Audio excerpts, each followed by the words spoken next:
Marvel के hero तो आपने बहुत देखे हैं लेकिन अब बारी है उन विलन्स की जो आने वाले हैं एमसीयू को हिला देने। कुछ विलन मल्टीवर्स को तबाह कर सकते हैं, कुछ गॉड लेवल पावर्स रखते हैं और कुछ तो ऐसे मास्टरमाइंड हैं कि एवेंजर्स की नींद उड़ा देंगे। तो चलिए शुरू करते हैं।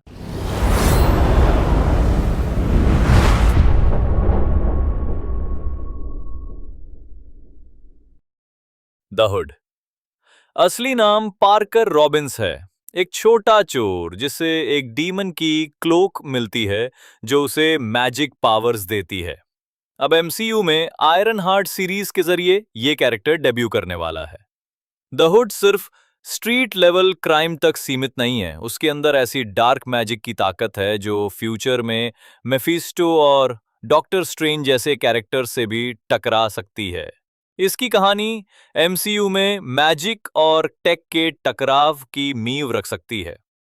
मेफिस्टो को मेफिस्टो को मार्वल का शैतान कहें तो गलत नहीं होगा। ये एक एक्स्ट्रा डायमेंशनल एंटिटी है जो लोगों की आत्माओं के साथ सौदे करता है। वांडा विजन से ही इसके हिंट्स मिल रहे थे और अब खबरें हैं कि मेफिस्टो का प्रॉपर डेब्यू होगा आयरन हार्ट या किसी आने वाली स्पेशल में। मेफिस्टो की एंट्री से एमसीयू और भी डार्क और साइकोलॉजिकल हो सकता है। सोचिए, जब ये स्पाइडरमैन, गोस्ट राइडर या मून नाइट जैसे कैरेक्टर से टकराएगा।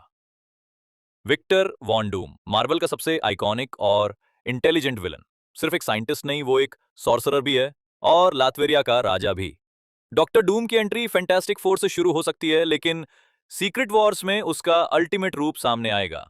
डूम वही विलन है जो गॉड लाइक पावर तक पहुंच चुका है और अगर एमसीयू उसे सही तरीके से पेश करे तो थानोस से भी बड़ा खतरा साबित हो सकता है।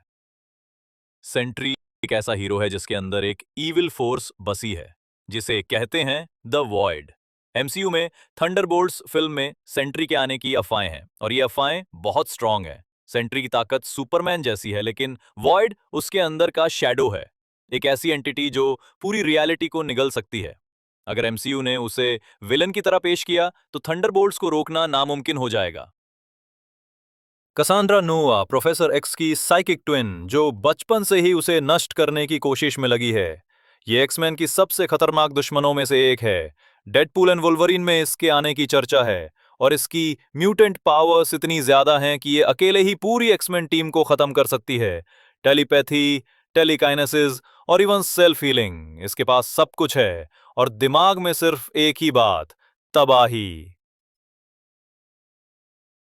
कैंग एक नहीं कई हैं और हर एक अलग टाइमलाइन से आता है।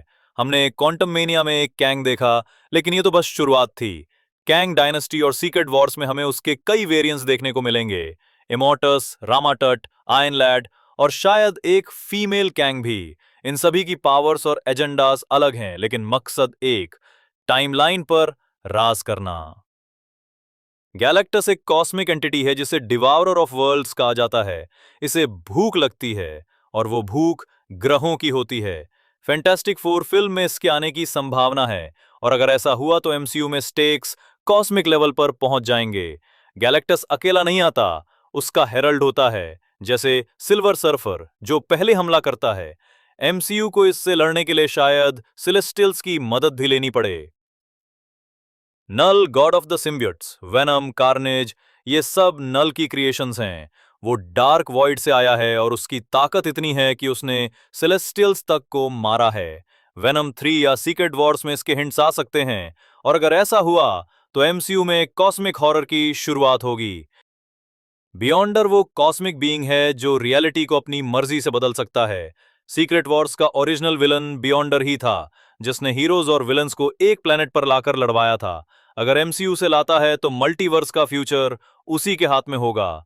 बियॉन्डर के पास इतनी ताकत है कि वो इन्फिनिटी स्टोन्स को खिलौना बना सकता है। डॉक्टर डूम का सुप्रीम वर्जन यानी डूम सुप्रीम एक ऑल्टरनेट रियलिटी से है जहां उसने बोथ साइंस और मैजिक में मास्टरी हासिल कर ली है। इस वर्जन ने मल्टीवर्स के कई वर्जन्स पर कब्जा कर लिया था। अगर सीक्रेट वॉर्स में डूम सुप्रीम आता है तो ये एमसीयू का सबसे इंटेलिजेंट, मोस्ट पावरफुल और अनप्रेडिक्टेबल विलन होगा। ये वही डूम है जो बियॉन्डर्स को भी हरा चुका है।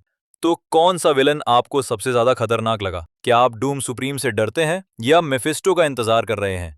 कमेंट में बताइए। और अगर वीडियो पसंद आया हो तो लाइक, शेयर और सब्सक्राइब जरूर करें एमसीयू की हर नई थ्योरी और अपडेट के लिए।